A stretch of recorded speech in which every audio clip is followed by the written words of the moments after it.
बाबूजी, मैम साहब आने वाली है, देखना हमारे साथ क्या सलूक करती है। आप देखते रहना, चुप रहना।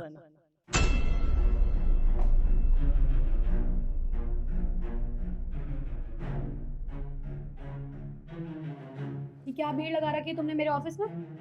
मेम साहब 1 तारीख हो गई आज। एक तो मुझे एक बात समझ नहीं आती, 1 तारीख आती नहीं है और भिखारियों की लाइन पहले लग जाती है अंदर। ये क्या बोल रहे हो मेम साहब, हम कोई भिखारी थोड़ी ना है।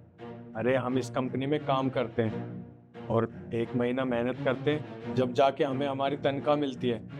और आप हमें भिखारी कह रहे हो। मेम साहब आप हमें हमारी तनख्वाह दे दीजिए। ज्यादा बकवास करने की ना जरूरत नहीं है।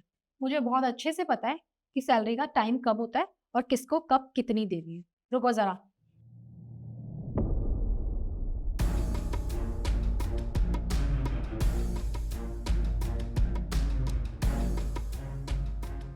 पकड़ो।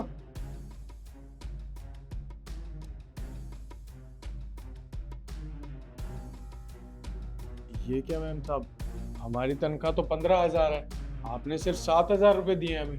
पागल हो गए हो क्या? सैलरी डिस्ट्रीब्यूट मैं करती हूँ, मुझे अच्छे से पता है किसको कितने पैसे देना। तो ज्यादा ना जुबान मत चलाओ, जितने मिल गए रख लो। अरे नहीं मैम साहब, आप कैसी बात कर रहे हो। अरे हमारे छोटे छोटे बच्चे हैं, हमारा परिवार है, और 7,000 रुपये में हम अपना घर कैसे चलाएंगे। बड़े साहब तो ये कहते हैं तुम्हारी तनख्वाह तो बढ़ गई है, और हमें तो आज तक पूरे 7,000 रुपये ही मिलते हैं। मैम साहब हमारे साथ ऐसा मत कीजिए।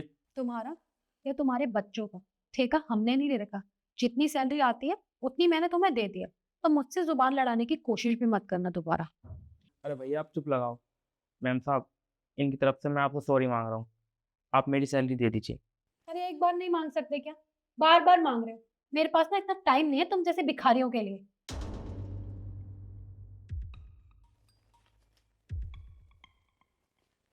पकड़ो।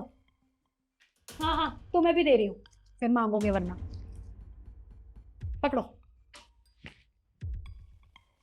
मैम साहब ये तो सिर्फ 5,000 रुपये हैं, मेरी सैलरी 10,000 है। तुम तो पागल हो गए हो क्या? कौन भड़का रहा है तुम लोगों को? जितनी सैलरी है ना मैं उतनी ही देती हूँ, तो मेरे से ना जुबान मत लड़ाओ, बहुत देर हो गई है अब। और मैम साहब मेरी सैलरी 10,000 रुपये है, मैं 5,000 रुपये कैसे रख लूँ? अच्छा, अभी तो तुम इसे समझा रहे थे कि इसकी तरफ से मैं माफी मांगता हूँ, ज्यादा मत बोल मैम साहब से। और अब तुम्हें क्या हो गया? तुम भी तो सेम वही हरकत कर रहे हो ना? अरे मैम साहब, मैं तो हरकत नहीं कर रहा, मैं तो मेहनत करता हूँ ना। हम तो अपनी ड्यूटी करते हैं, हम तो गार्ड है ना। ये देखो, आपने 4,000 रुपये कम, मेरी सैलरी 4,000 कम नहीं, आपका 4,000 बढ़ के आ रही। बड़े साहब बोल रहे थे। बड़े साहब जितनी सैलरी देते हैं ना उतनी ही मैं तुम तीनों को देती हूँ। तुम तीनों का दिमाग खराब हो गया या फिर जानबूझ के मुझे पागल कर रहे हो? जितनी सैलरी है ना तुम तीनों को मैंने दे दी है, और ज्यादा मेरा दिमाग खराब किया ना 1 मिनट में तुम तीनों का टर्मिनेशन लेटर रेडी करवाऊंगी और धक्के मार के इस कंपनी से निकलवाऊंगी। या चुपचाप चले जाओ। अरे नहीं मैम साहब ऐसा मत कीजिए, हमें नौकरी से मत निकालिए। हमारे छोटे छोटे बच्चे हैं, वो हम रोड पे आ जाएंगे, प्लीज। ठीक है बस करो। एक तो तुम्हारे साहब मुझे इतनी सैलरी देते हैं, पीछे से वो देते इतनी है, ऊपर से मुझे यहाँ पे सुननी पड़ती है, मैं बुरी बनती हूँ। जाओ यहाँ से, जाओ फिर।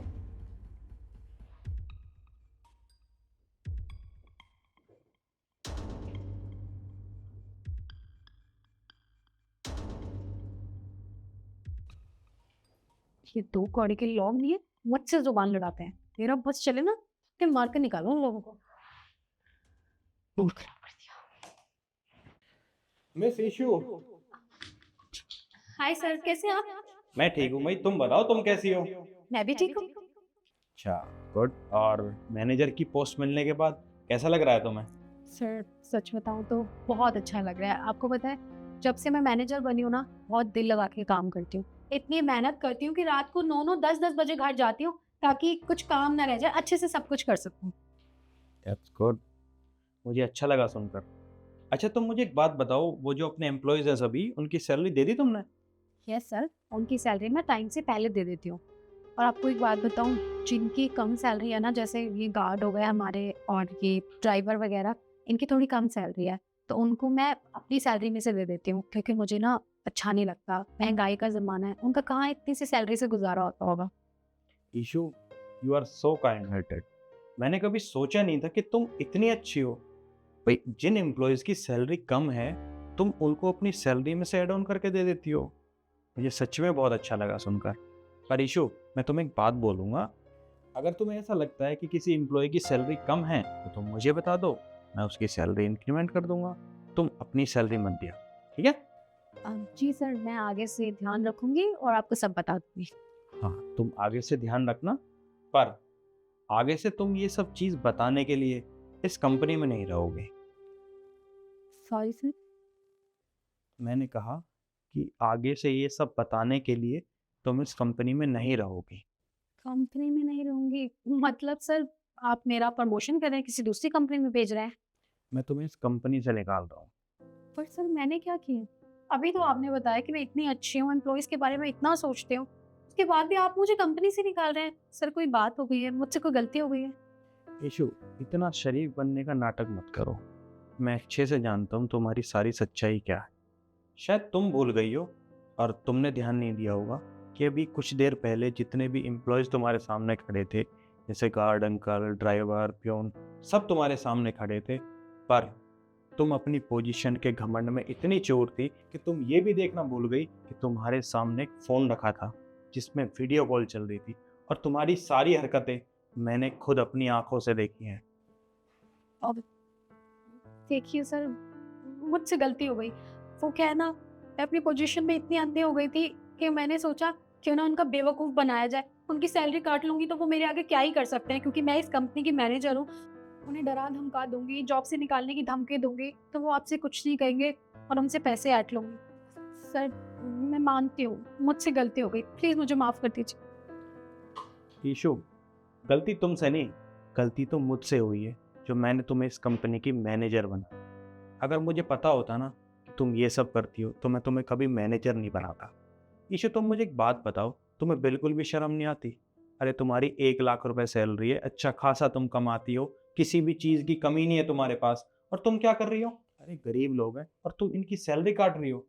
ये पियोन, गार्ड, ड्राइवर, ये पता है दिन भर मेहनत करते हैं, तब जाकर इन्हें 20-25 हज़ार 15 हज़ार रुपये मिलते हैं, और तुम उसमें से भी पैसे काट लेती हो। तुम्हें शर्म आनी चाहिए। तुम्हें क्या लगता है तुम लोगों की नज़रों से या मेरी नज़रों से बच जाओगी, पर उस ऊपर वाले की नज़रों से कैसे बचोगी? तुम्हें तुम्हारे करे का इंसाफ यहीं देना होगा।